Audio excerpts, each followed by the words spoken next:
morning. Episode 4. I want to talk about coronavirus.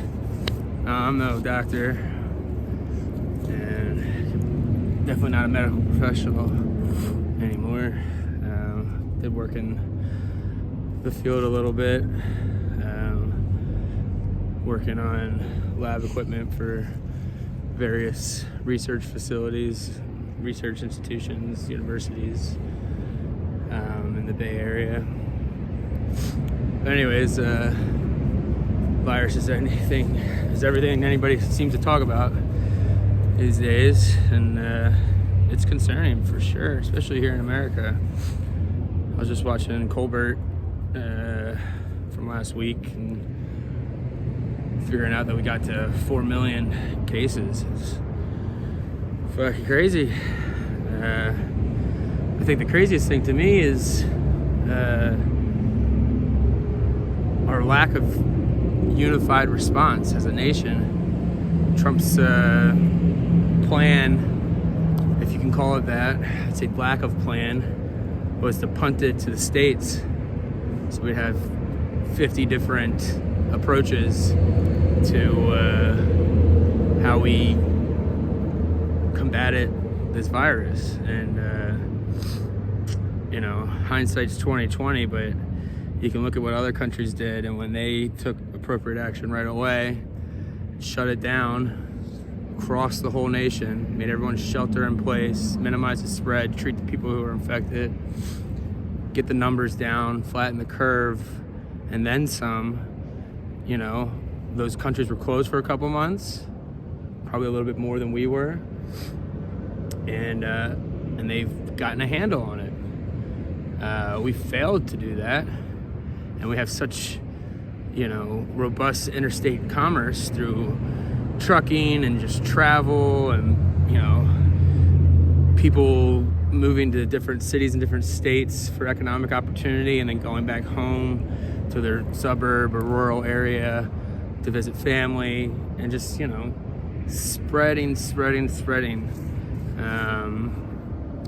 And if we would have just locked everything down for those 2 months, which a lot of us were locked down for those 2 months, almost everybody I think felt compelled to help and minimize the spread. I mean, I know I did. I was almost neurotic about it. Changing my clothes, taking a shower when I got home. I was an essential worker, and I had to go to different labs and travel around the Bay Area, and I took every precaution I possibly could. I was definitely afraid of this virus. Some of the beginning research on it suggested it could fucking live on surfaces for days, and but those studies didn't take in consideration sunlight or the environment in which the surface in which it could mitigate or not mitigate but propagate. So some of these studies, in my opinion, from what I've read, it's novel, it's a new virus, we didn't know much about it, so there's gonna be a lot of different research out there, but you gotta understand the environments in which they're conducting these researches. If it's in a lab with no UV light in there, you're gonna have different results than if it's a box delivered from Amazon. Somebody sneezed on it with the coronavirus, but it sits outside of your house for a few hours before you pick it up. I'm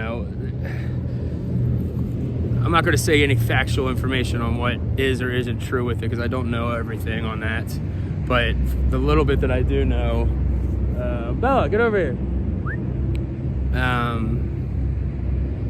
is that the UV light, artificial or the sunlight, and open air situations,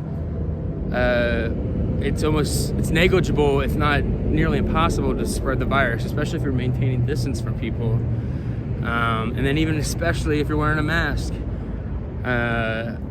Me personally, I'm not a huge proponent of wearing masks outside. I don't think it's necessary. Again, sunlight, open air, you maintain space from people. our bodies are meant to fight off viruses and bacteria, even new ones, even ones that have never happened before. And so let's just say you're standing close to somebody outside and they spit a little bit and it gets in your mouth. You might get the coronavirus. Depends how your immune system is, depends how your health is, if you have any other underlying health conditions from before. But also, if you get a small dose of any sort of pathogen, your body has a great ability to fight it. I used to work for a silver company. Well, we weren't a silver company, but we used silver to put into textiles. Was our product, and it was a treatment. We would incorporate it into the wash process for hospital textiles, because you guys might be shocked to find out hospitals have no cleanliness factor at the hospital for how clean their sheets are. Now, when they go to the laundering process, which is mostly outsourced to other companies, there has to be a certain temperature of the water. There has to be a certain amount of bleach or whatever. There's different regulations there on how it's cleaned.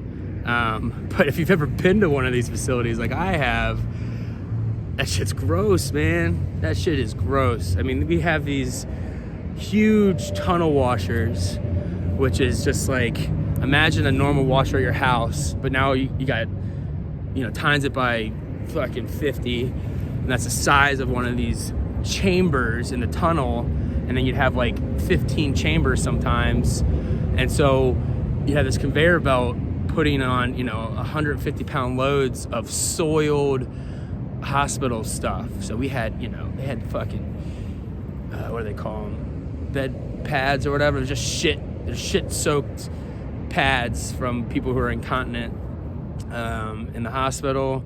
Yeah, bloody garments, bloody everything. Anyways, they're all fucking grouped together and thrown into this washer, and then the first chamber that it lands in is just like water, and it's the dirtiest water. The way those machines work, which they work through dilution, but it's like they pump in clean water on the aft end, so like chamber 15, and then all that water just cycles back. So by the time it gets to the first chamber, it's got all the shit and blood and grossness. Now there's chemicals in there that neutralize a lot of that, and the hot water, and then just the water in general. Water's polarized. It has the ability to just pull stuff off of garments like that, and dilution is the solution for a lot of things in life,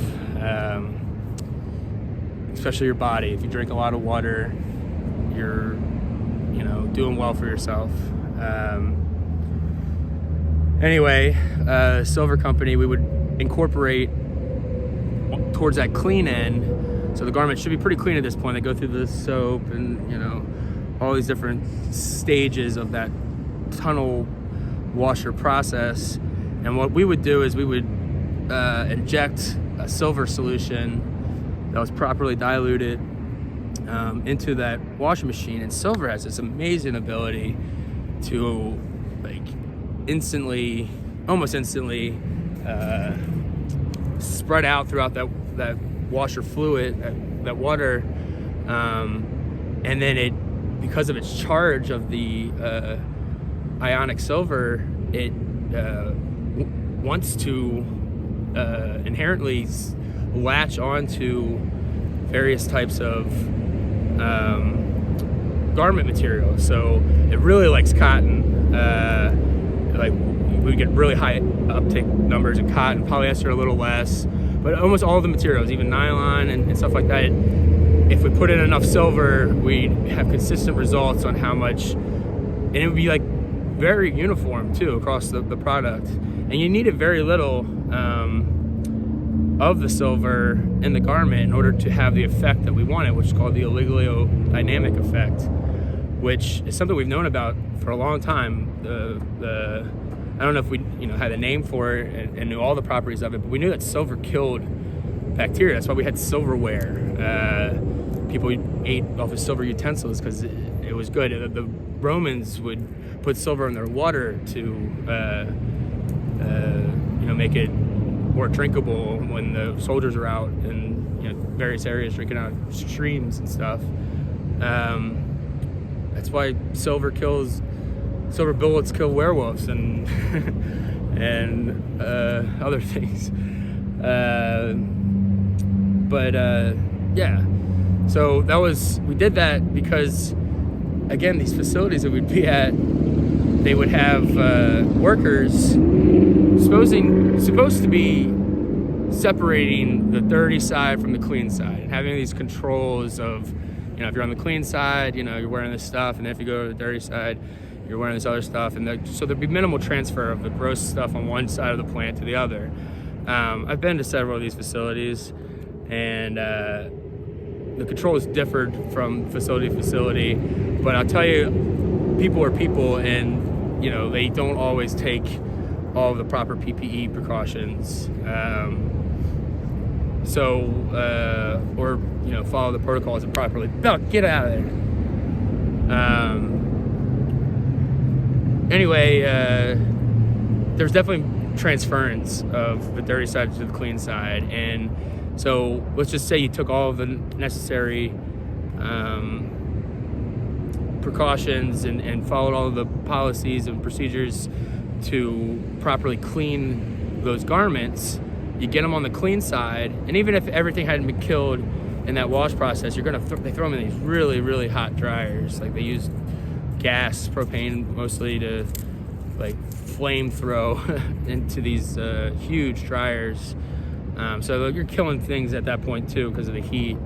But anyways, now they go into these folding machines, which are properly cleaned, and that's all good. But then people handle them, right? And people, especially before the coronavirus, did not wash your hands very often. So you have one person packing up these folded garments, patient-facing stuff. I mean, those gowns that you get in the hospital, and somebody handles them there, somebody picks them up and handles them, and it's just we would say touch points. There's several, at least half a dozen, sometimes a dozen touch points of different people handling these garments. And if you have some pathogen, let's just, what we were most concerned about was hospital-acquired infections, especially antibiotic-resistant ones.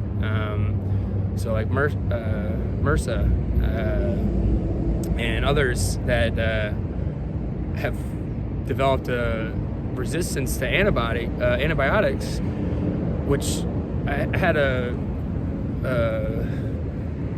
guess I call him an acquaintance, but I was friends with his younger brother, who used to be on my wrestling team, wrestling squad back in the day. I never wrestled with him directly, but again, I wrestled with his little brother.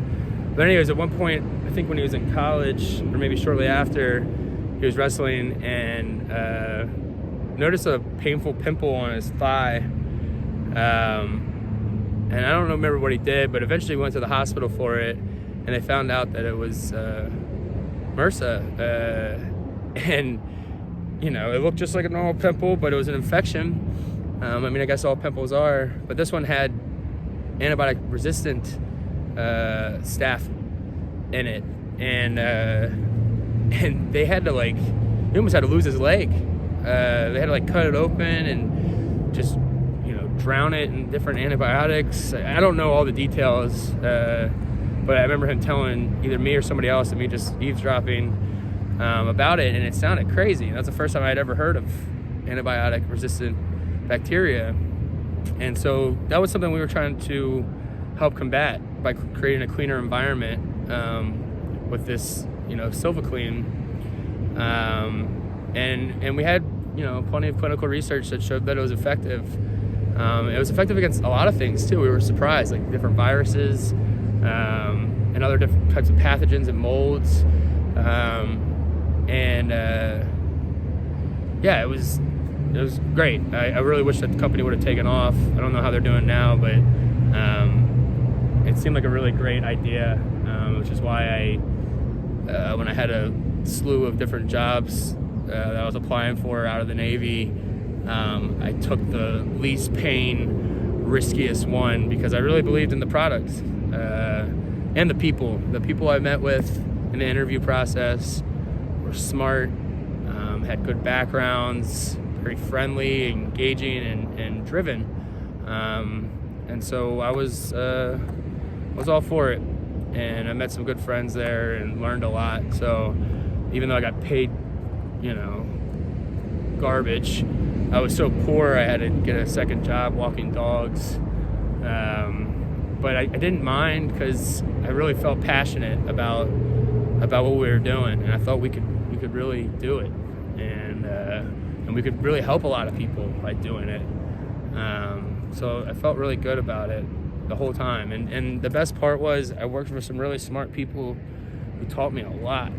And so even though I didn't make that much money, the knowledge that I gained was priceless. And anyways, the reason I'm mentioning this company and when I'm talking about the coronavirus is that's something we can do now that we're not doing, that the government should fucking pay for. We should have more companies help sterilize the hospital environment to prevent the spread in the hospitals.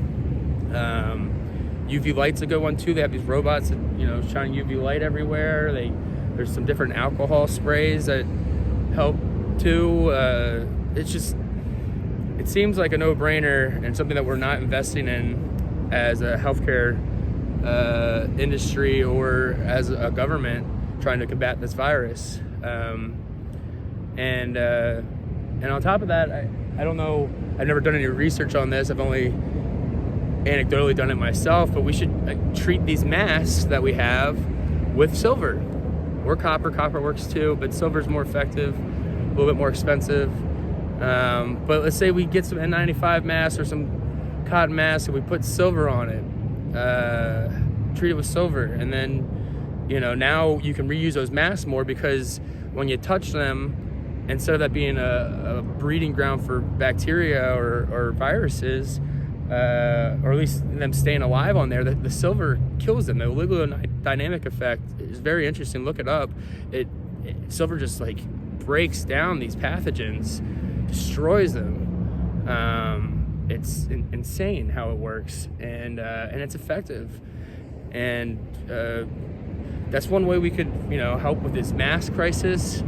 It's one way we could help the hospitals alleviate some burden, especially with their nurses and doctors' PPE. The fact that we're not doing that, or we're not doing it on a big enough scale, is crazy. It's crazy.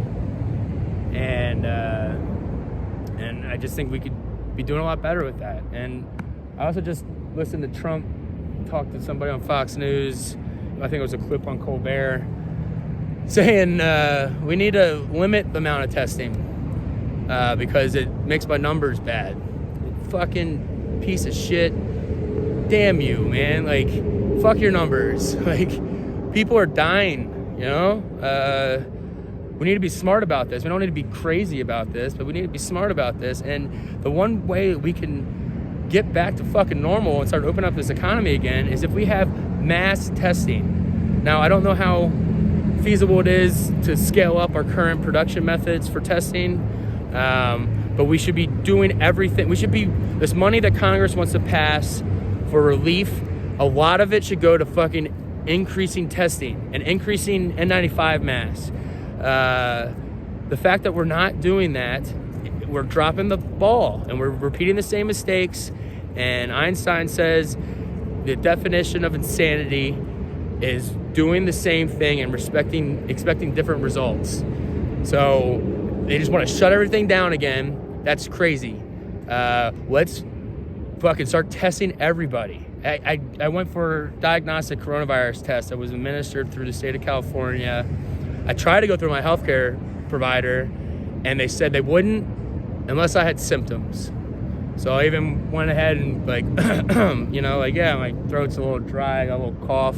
Is that enough? And they were like, well, is it persistent? I'm like, no. And they're like, do you have a fever? I'm like, I feel hot. I don't have a thermometer because they're impossible to get right now. Sold out everywhere I've looked. So I don't know, maybe. I feel kind of hot. I was out in the sun at the time.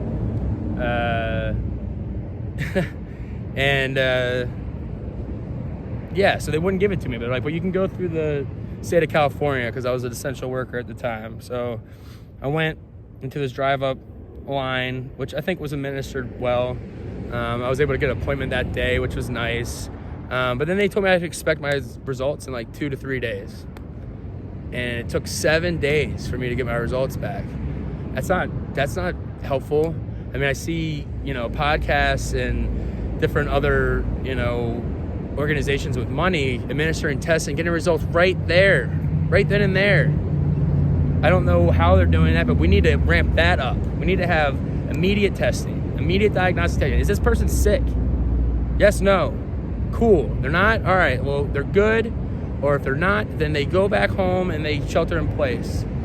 And if we had more of that everywhere and it was free for everybody, contact tracing would be way easier, and we wouldn't have to get Google or Apple or, different tech companies to contact trace us through our phones, which they're already doing anyways. Just now it would have the government involved. That just sounds like fucking Orwellian. I don't like that idea, and I don't think it would, it's always a risk-benefit analysis for things like this. And the power that you give the government / these tech companies already have of knowing where you are, who you interact with, where you've been, is just that form of contact tracing that they've done in China and elsewhere, which has been effective, but it's not going to help contact tracing as much as if everybody knew. There's so many people who just don't know. I remember when I was sick in the beginning of this, shelter in place, they said, don't come in and get a test. They're like, just shelter in place for 2 weeks. So I did, but it's bullshit. Like, the fact that we didn't have enough testing, and the fact that we haven't still ramped up enough testing to test everybody is just a failure. It's a failure on the federal government and state governments to not, that's how we overcome this. We test everybody. And when people know, knowledge is power, and people know, then they can take the appropriate actions to minimize the spread. But the fact that you're punishing everybody and the economy for your lack of action is bullshit. And it's crazy. There's also crazy policies in place, through the government and just, companies, where I was in San Diego the other day and I was like surfing and playing frisbee with my dog on the beach, on the dog beach, and I walked up to a place that I really enjoy, right near the beach, and I had forgot my mask in my car. But I'm looking at this place and I'm looking outside, and people are sitting outside without masks on, and I'm like, well, all right, I can just go up and go sit at a table and keep my distance from people, eat some food, drink a beer, and I should be fine. But I walk up and the host is like, do you have a mask? And I said, no, I left it in the car. And she's like, well, you need a mask in order to come in. And I was like, well, everything's outside. And I was like, I still need a mask if we're outside? Like, where am I gonna wear it? I'm gonna go sit down right there and I'm gonna take it off to eat and drink and keep my distance from people. I don't understand. She said, well, it's our policy. You can go buy a mask right across the street. And I was like, well, I'm not doing that. I'm not coming here. And so I left, and I didn't eat at that point because I didn't have my mask. And it was just stupid. And I ended up going back to that spot because I liked it. And I brought my mask that time, and I wore it for the brief encounter I had with the hostess, and then I immediately took it off when I sat down in my outside seat. I didn't walk into a place. There was a hostess standing outside. So I wore it just, for a second in front of her, which, sure, maybe that was helping minimize if I had it, I could have spit on her or something. She was wearing a mask and a face shield, so I doubt the transference would have happened. But I could have also just stood back 6 feet or more. And with the sunlight, it's San Diego. It was, always sunny down there. And the wind coming off of the ocean. I mean, even if we weren't wearing masks, it would have been very unlikely that I would have spread it to her. But either way, I wore it for maybe a minute, not even, talked, went and sat down in my seat. Outside, took off my mask. Everyone's scared, and for good reason. People are dying, there's a virus going around, and our government's not helping. But we gotta be logical about this shit, man. If you're outside, you don't have to wear a fucking mask. I mean, it's just, even on a cloudy day, UV light gets through. I mean, you can get a sunburn on a cloudy day.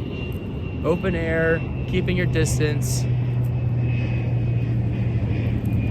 It's just crazy. I don't understand the end game here or what they're trying to do, but, you know, it's all about risk management.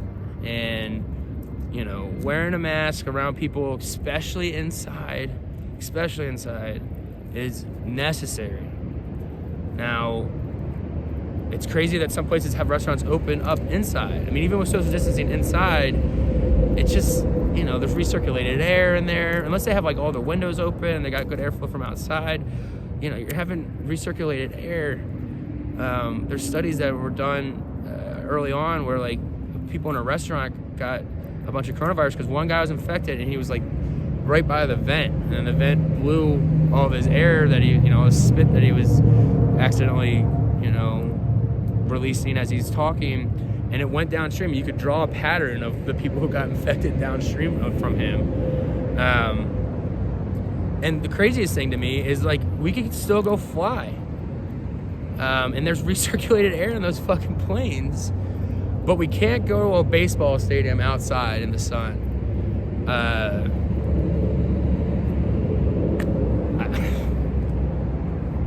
I know the airline industry makes a lot of money and we want to keep it afloat, and people want to travel and need to for work and personal reasons. But if you're going to allow one thing to happen and not allowing the other thing to happen, you're fucking crazy. We need somebody in charge of all of this who is using logic and data and not overly scaring people just to control them. And the media will probably take clips out of this if they ever get it, and bend my words around what I've said or not said, and they can go fuck themselves. Because this is just bullshit at this point. I mean, I don't know what the answer is. I don't have all the data. There are people that do. But there are some things that I do know and that I'm very certain of, that, you know, we can minimize the risk but not take away all of our freedoms. This country is founded on liberty and we're losing it. Now I know there's a virus going around and certain groups are way more risk than others.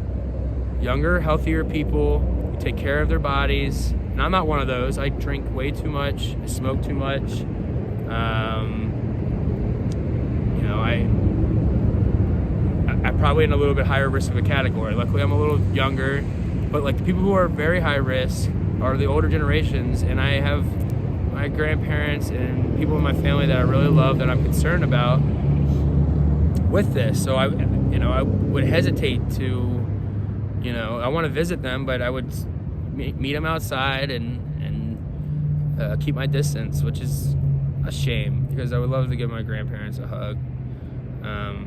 Maybe if I wore an N95 mask, wash my hands, my face before I gave them a hug, it probably would not be very risky for me to do that. But I don't know. I felt like I needed to talk on this subject because I get fucking stink eyes and people yelling at me when I'm not wearing my mask outside. And Gruesome Newsom,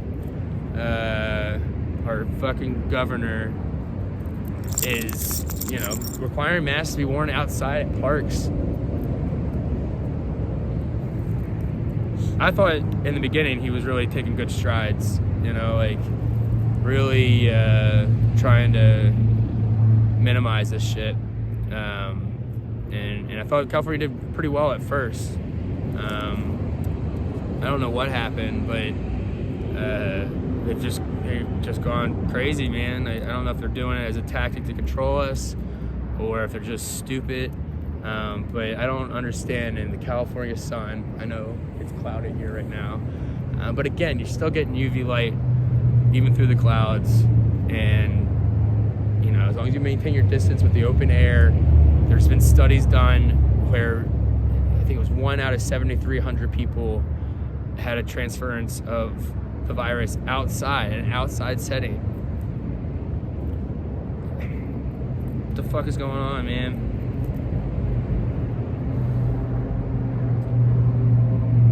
So, in recap, taking different preventative measures in hospital settings and high-risk areas, using products that can treat your clothes with, you know, copper or silver to have your clothes be biotic resistant.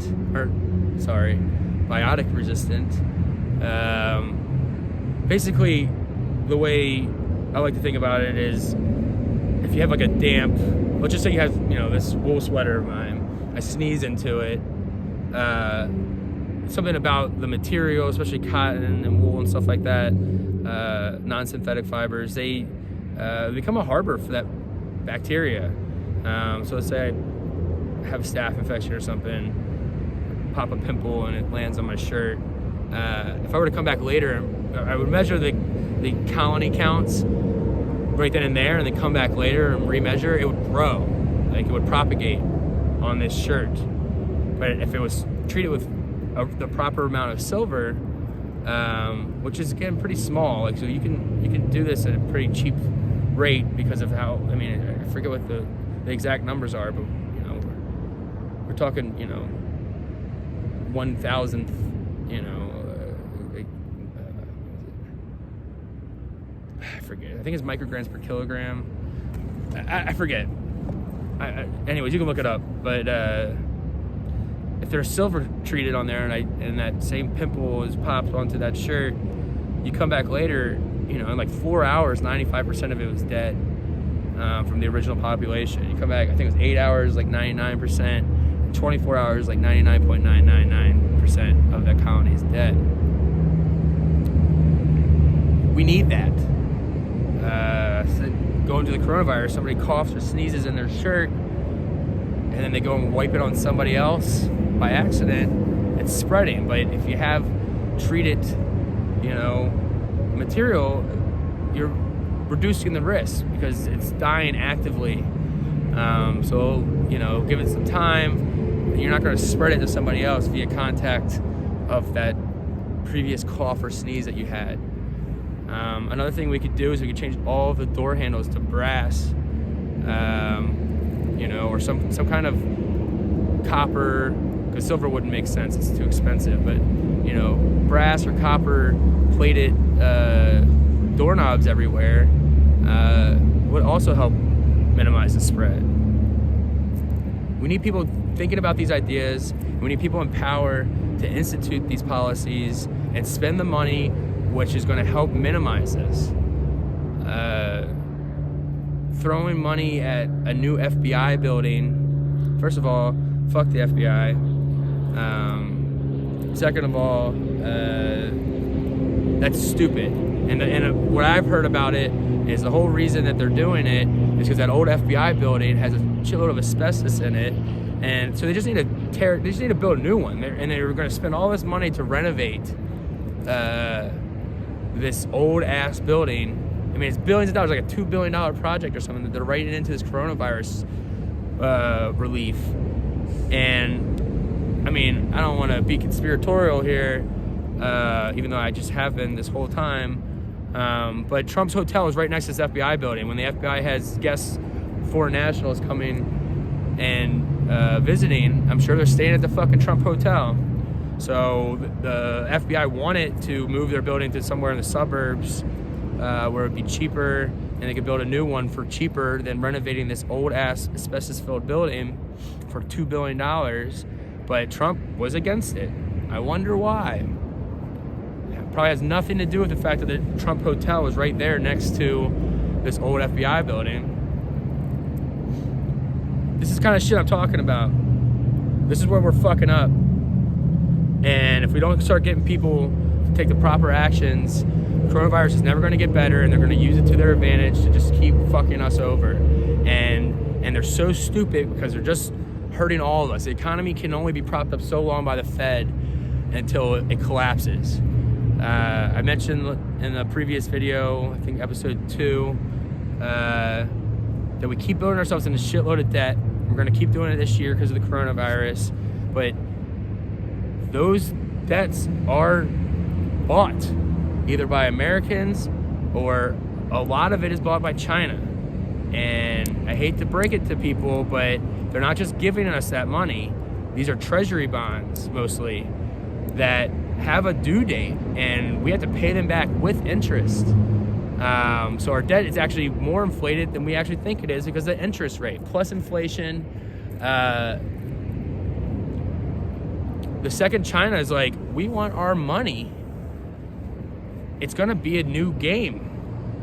And we're really breaking up ties with China right now, it seems like. I was listening to Mike Pompeo's speech from the Nixon Library earlier, and I was 100% for everything he said.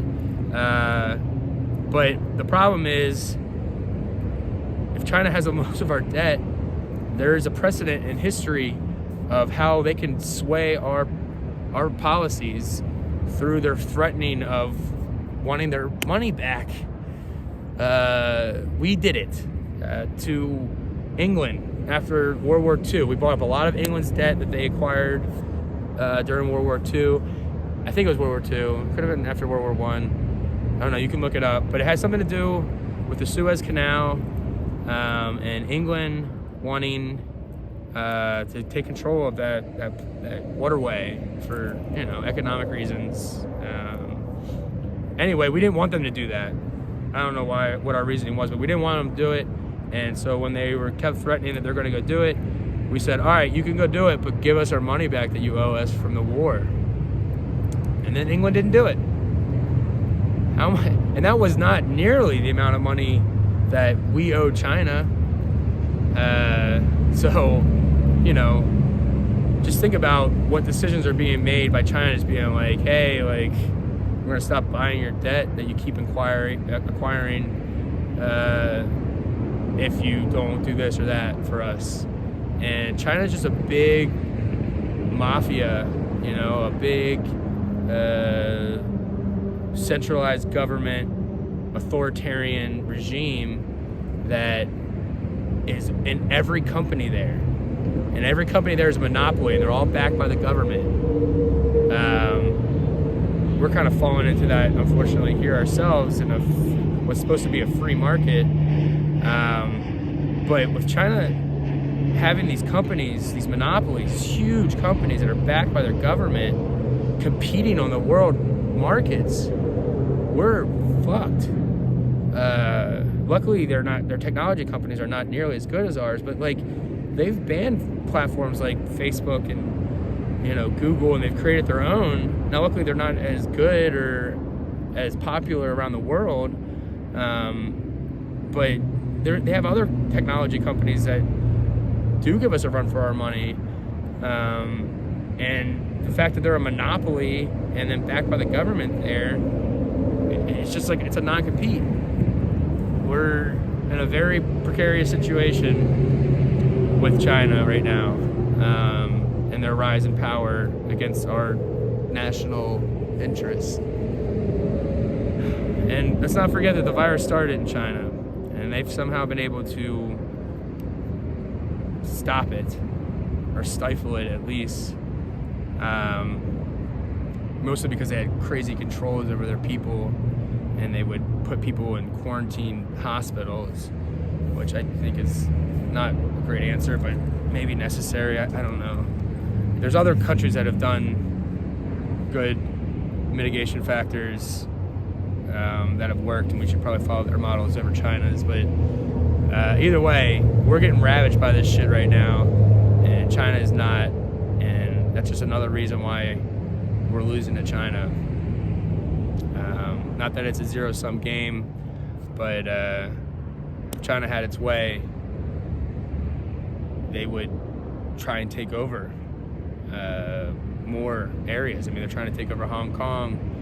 I wouldn't put it past them to start moving into India. We got to be careful here, guys. We've seen this territory before. We've seen this happen before.